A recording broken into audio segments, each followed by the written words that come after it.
खेस ले लो खेस। हवा के दोष पर तैरती रानों की आवाज मरियम की समातों में उतरी थी। पूरी एक माह बाद मरियम ने ये आवाज सुनी थी। उसकी आवाज अभी दूर से आ रही थी कि रानो अभी मरियम के फ्लैट के करीब नहीं आई थी। खेस ले लो रानो की आवाज जरा नजदीक से सुनाई दी तो किचन में बेजारियत के साथ एक कप चाय के लिए कहवा चूल्हे पर चढ़ाती मरियम ने एक कप और इसमें बढ़ा दिया था। कैबिनेट से नीमको और बिस्किट निकाल कर दो छोटी प्लेटों में रखने के बाद वो किचन से बाहर आ गई। उसके कदमों का रुख दरवाजे की तरफ था। मरियम यूं बेचैनी से रानो की मुंतजिर थी कि जैसे उसकी बहुत ही पुरानी सहेली हो जो प्यारी भी हो दिल के करीब भी। बाजी बड़े वदिया रंग का फूलदार और उसके साथ मैरून रंग की कुर्ती के साथ हमरंग चादर ओढ़े नए नकोर केसों का ढेर लिए नचले फ्लोर वाली बाजी के फ्लैट के बाहर बैठी थी। रंग भी पक्के और धागा भी पक्का है। बहुत नफीस और गहरे रंगों वाले एक से बढ़कर एक डिजाइन के केस दूसरे फ्लैट वाली बाजी को दिखाती। रहनों का लहजा बड़ा पुरएतमाद सा था।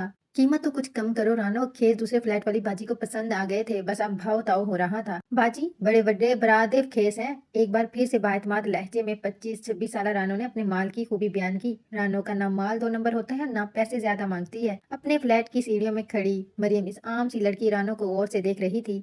सांवला सा चेहरा पुरकशिश नए नक्श ऐसे घिसे पिटे से लिबास में भी उस लड़की में कुछ खास था जो मरियम के अंदर खानों को हमेशा महसूस हुआ था। चलो रानो कुछ तो रियायत करो। दूसरे फ्लैट वाली बाजी को 6 खेस पसंद आ गए थे।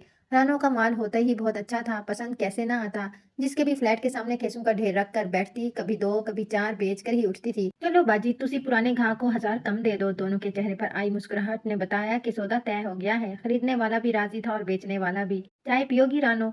दूसरे फ्लैट वाली बाजी ने इस्तफसार किया। ना बाजी। रकम अंदर छुपी जेब में रखते हुए रानो खेसों को दोबारा से तरतीब देने के बाद बड़ी सी उजली चादर में बांध रही थी।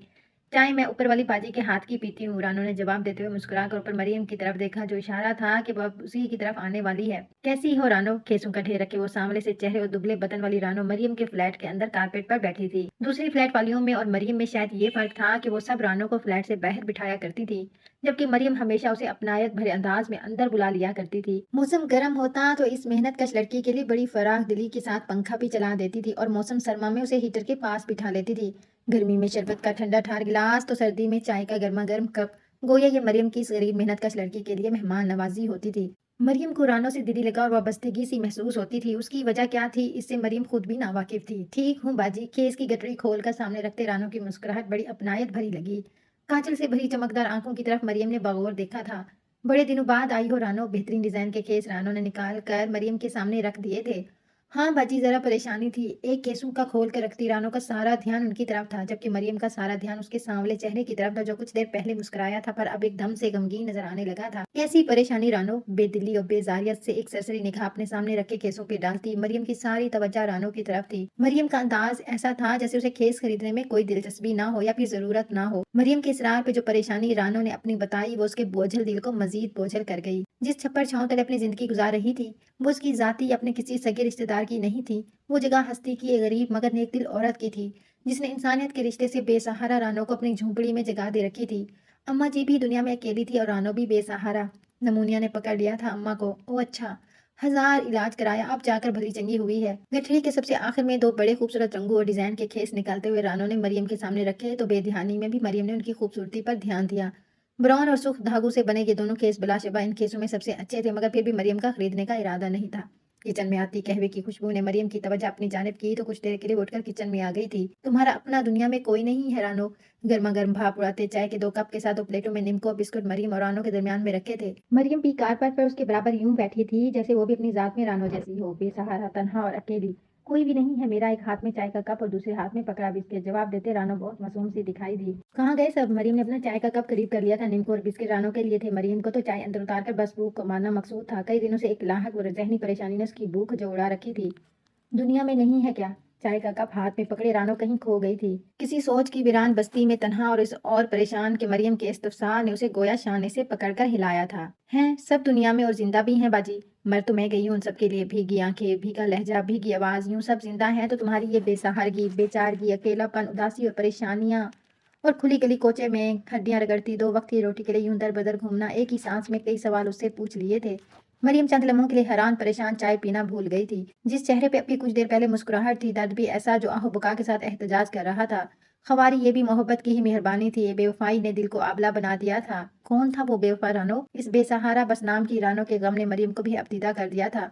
मेरी सगी मासी का पुत्र। रानो की चाय का कप आधा रह गया था। यकीनन वो ठंडी हो गई थी और बदमजा भी। बदमजगी रानो का लहजा यहाँ कर रहा था। अच्छी भली पुरसकून जिंदगी जी रही थी बाजी।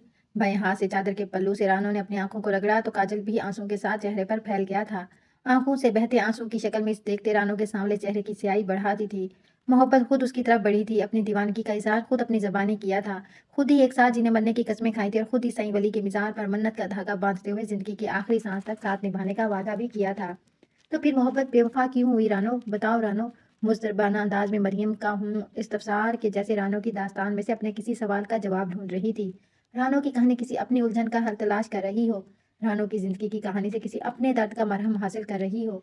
कमीना डर गया था। आंसू को इस बार चादर के पल्लू से रानो ने बड़ी नफरत से रगड़ा था। डर गया था क्या मतलब? एक मर्द डर गया था मोहब्बत का दावा करने के बाद? मर्द की एक कमजोरी होती है बाजी, ये जब मोहब्बत मिल जाए ना तो फिर इज्जत बेइज्जती का एहसास उसे घेर लेता है। खानदान से कट कर बेने नामो निशान का डर खौफजदा करने लगता है।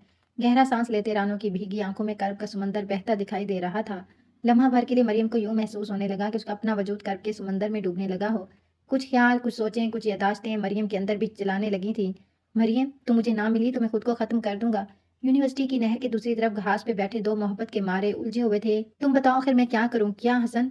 मोहब्बत के इज़राब ने यकीनन इन दोनों को बंद गली में धकेल दिया था। कोर्ट मैरिज कर लेते हैं मरियम, बेकरारी के साथ कहते इस दीवाने ने मरियम का हाथ जो अपनी गिरफ्त में लिया था। इस दीवाने की सारी बेकरारी इस लम्स के जरिए मरियम के तमाम हिस्सों ने महसूस की थी। पागल हो गए हो? आवाज कदरे पस्त रखते मरियम ने ये मुश्किल खुद को चिल्लाने से रोका था कि कहीं मोहब्बत उन्हें बदनाम रुसवा न कर दे। यूनिवर्सिटी में उनके बारे में कुछ गलत मशहूर होकर जिल्लत का बायस ना बन जाए। पागल हुआ नहीं, लेकिन हो जाऊंगा। वो दीवाना इज़्तिराब का मारा खुद को चिल्लाने से ना रोक पाया कि पास से गुजरती बोट में सवार उनके फेलोज ने उन्हें मशकूक नजरों से देखा था। उनकी ये नजरें मरियम को घबराहट का शिकार कर गई थी। तुम मुझसे कोर्ट मैरिज कर रही हो या नहीं? धमकी अमेज अंदाज, इस्तफसार, लहू रंग इस दीवाने की आंखें मरियम को खौफजदा कर रही थीं। हसन की जुनूनी हालत मर जाओ या मार दो वाली होती नजर आने लगी। बिला आखिर वो मोहब्बत का परवाना मरियम को कायल करने में कामयाब हो गया था। कोर्ट मैरिज के लिए मरियम रजामंद हो गई थी। दिन, वक्त, जगह मुकर्रर कर ली गई थी। गवाह में हसन की यूनी फ्रेंड्स ने शामिल होना था, मगर ऐन उसी वक्त मोहब्बत के दीवाने को खानदान की रिवायतों ने बेरियां डाल दी थी। माँ ने अपना दुपट्टा बेटे के पैरों में रख दिया था और बाप ने आंखनामा तैयार करवा लिया था। मोहब्बत का दीवाना अपने पैरों पर मजबूती से खड़ा ना रह सका था। बीच रास्ते रोती बिलखती दुहाइयां देती मरियम को छोड़ गया। 1 महीने के बाद ही कमीने की मोहब्बत का सारा भूत उतर गया था बाजी। कर्ब के सागर में डूबी बहती मरियम को रानो की आवाज ने बाजू से खींच कर बाहर निकाला था। 1 महीने बाद? निढाल सी मरियम ये ना समझी गालिब थी। रानो को इसके चाहने वाले ने 1 महीने बाद ही बीच समंदर उतार कर खुद साहिल से जा लगा था। उसके सारे वादे झूठे निकले थे। 1 महीना वो रानो को लेकर कभी एक दोस्त के घर तो कभी दूसरे के यहाँ छुपता छुपाता रहा था कि इस दौरान उसके बड़ों ने किसी दोस्त के जरिए ये पैगाम उसे भिजवा दिया था कि अगर आधे रास्ते से ही वो वापसी करेगा तो सारा खानदान उसे फिर से गले लगा लेगा और अगर अपनी मर्जी करके लौटा तो फिर सारी जिंदगी के लिए खानदान से अलग कर दिया जाएगा। छोड़कर भाग गया वो कमीना मुझे। रानो तो यूं लफ्ज कमीना बोला करती थी जैसे उसकी सगी मासी के बेटे का नाम बशीर नहीं बल्कि कमीना था। छोड़ गया मरियम को रानो का गम अपने गम जैसा महसूस हुआ था। अपना आप लहजा भर के लिए दिल को रानो जैसा लगा था कि दिल का दर्द फिर से कराहने लगा था। हाँ, बशीर उसे सोता छोड़कर रात के अंधेरे में भाग गया था। रानो की नाव को वो बीच समंदर हिचकोले खाने के लिए छोड़ गया था। उसे तो खानदान याद आ गया था, इज्जत बेइज्जती का डर हो गया था, तो भला अब उसे मोहब्बत कहाँ याद रहनी थी। मुझे बेसहारा करके खुद कमीने ने घर भी बसा लिया बाजी। सर झटकते हुए रानो कोया अपनी कहानी के इख्तिताम की तरफ बढ़ रही थी। क्या? मरियम को हैरानी ने घेर लिया था। और पता है बाजी, इस कमीने ने ब्याह किससे किया? आंखों को सख्ती से रगड़ कर खुश करते हुए वो बोली, किससे रानो? मेरी सकी निकी छोटी बहन से। मरियम को जोरदार झटका लगा था कि जैसे करंट लग गया हो। उसने वहमो गुमान में भी ना था कि रानो की मोहब्बत ने ही उसका यूं मजाक बनाया था। तुम्हें ये सब कैसे पता चला रानो? पता चल जाता है बाजी, ऐसी बातें कहाँ छुपी रहती हैं। अब फिर से रानो की तवज्जो केसों की तरफ हो गई थी, जबकि मरियम की तवज्जो का धारा किसी और तरफ बह निकला था। प्लीज मरियम वापस आ जाओ, सब छोड़ छाड़ के। सारे जमाने की रसवाई मोल लेने के बाद मरियम ने माँ बाप के कहने पे वहाँ शादी कर ली थी जहाँ वो चाहते थे। मरियम की शादी फारिस से हो गई थी। पढ़ा लिखा सुलझा जो हर लिहाज से मरियम के लिए बेहतरीन था। फारिस जान छिड़कने वाला शोहर साबित हुआ था। मुमकिन था कि उसकी मोहब्बतों की शिद्दत मरियम के दिल से हसन की मोहब्बत का नक्श मिटा देती, पर बदकिस्मती से हसन फारिस का दूर का रिश्तेदार निकल आया था। ये इंकशाफ फिर से मरियम के अंदर हलचल मचा गया था। अब हर मुलाकात पे हसन की दीवानगी फिर से मुंहजोर होने लगी थी। अब मैं फारिस की बीवी हूँ, रहम कर दो मेरे हाल पे। फारिस बिरून मुल्क काम के सिलसिले में गया हुआ था तो हसन बिला तकल्लुफ उसकी गैर मौजूदगी में घर आने लगा था। फारिस से मरियम की शादी को भी 4 माह हुए थे कि पुरानी मोहब्बत फिर से उसके लिए आजमाइश बन गई थी। मैं किसी रिश्ते नाते को नहीं मानता, तुम सिर्फ मेरी हो, बस मेरी हो। वो जो उसे बीच रास्ते में जमाने की जिल्लतों के हवाले कर गया था, उसे फिर से पुरानी मोहब्बत तड़पाने लगी थी। हसन का जुनून दीवानगी फिर से मरियम के कदमों को डगमगाने लगी थी। हसन के माँ बाप अब इस दुनिया में नहीं थे। अब वो अपनी जिंदगी के मामले में खुद मुख्तियार था। जो पाबंदियां पहले मोहब्बत के रास्ते में थी वो अब नहीं थी। वो आज़ाद था अपनी मोहब्बत को हासिल करने के लिए। हसन, मगर मैं आज़ाद नहीं हूँ। मरियम को ये चोरी छुपे की मुलाकातें अब डराने लगी थी कि अगर ये सब फारिस को पता चल गया तो फिर यही हुआ था। हसन और मरियम फारिस की गैर मौजूदगी में उलझे हुए थे कि एकदम से फारिस को आमदने मोहब्बत की इस कहानी को नया रंग दे दिया था।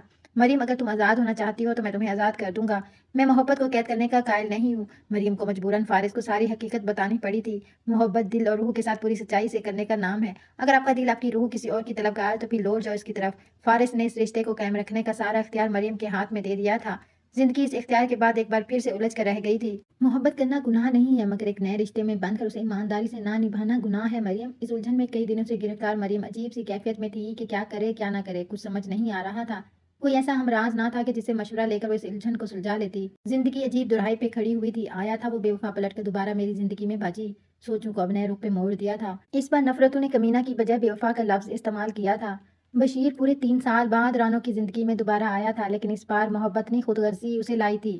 رانو کی سگی بہن بچے کی پیدائش کے وقت مر گئی تھی اور اب اس نو مولود کو پالنے کے لیے بشیر کو ماں کی ضرورت تھی۔ خاندان کی کوئی لڑکی نہ مانی تو بشیر رانو کی تلاش میں نکل پڑا تھا۔ تمہاری محبت دوبارہ پلٹ کے آئی، کیا اسے دھتکارنے کا فیصلہ درست تھا رانو؟ مریم اپنی ذات کے الجھے ہوئے پہلو کو سلجھانے کے لیے رانو سے جواب چاہ رہی تھی۔ آزمائے ہوئے کو کیا آزمانا باجی، جو پہلے بیچ راستے میں چھوڑ گیا پھر اس کا کیا بھروسہ کرنا۔ اتنی گہری چوٹ کھانے کے بعد رانو کا اعتبار ایسا مجروح ہوا تھا کہ اس کی تنہائی بھی اب اس کے لیے سکون تھی۔ اتنی گزری ہے، باقی بھی گزر جائے گی زندگی۔ لفظ سکون پہ آخر مریم کی ساری منتشر سوچیں ایک نقطے پہ اکٹھی ہو گئی تھی جس کی وہ تلاش میں تھی۔ حسن کے آنے سے اس کی زندگی کا سکون تباہ ہو گیا تھا۔ جو سچی محبت کرتا ہو بیچ راستے میں چھوڑا نہیں کرتا، جو چھوڑ دے اسے چھوڑ کر خود بھی آگے بڑھ جانا چاہیے۔ رانو جانے کے لیے تیار ہو گئی تھی۔ ٹھہرو رانو، مریم نے کٹری پہ ہاتھ رکھ کر اسے روک لیا تھا۔ یہ 2 کھیس دے دو۔ کھیسوں میں سب سے زیادہ خوبصورت براؤن اور سرخ دھاگوں سے بنے 2 نفیس سے کھیس مریم کو پسند آ گئے تھے۔ ایک اپنے لیے اور دوسرا فارس کے لیے لیا تھا۔ موسم میں خنکی آ گئی تھی، رات میں کھیس اوڑھنے کی ضرورت پڑ رہی تھی۔ مریم نے پھیکی ہوئی دھوپ کو دیکھا جو موسم بدلنے کا اشارہ دے رہی تھی۔ مریم کے اندر بھی موسم بدل گیا تھا۔ اداسی بے سکونی کی جگہ سکون اور خوشی کا موسم آ گیا تھا۔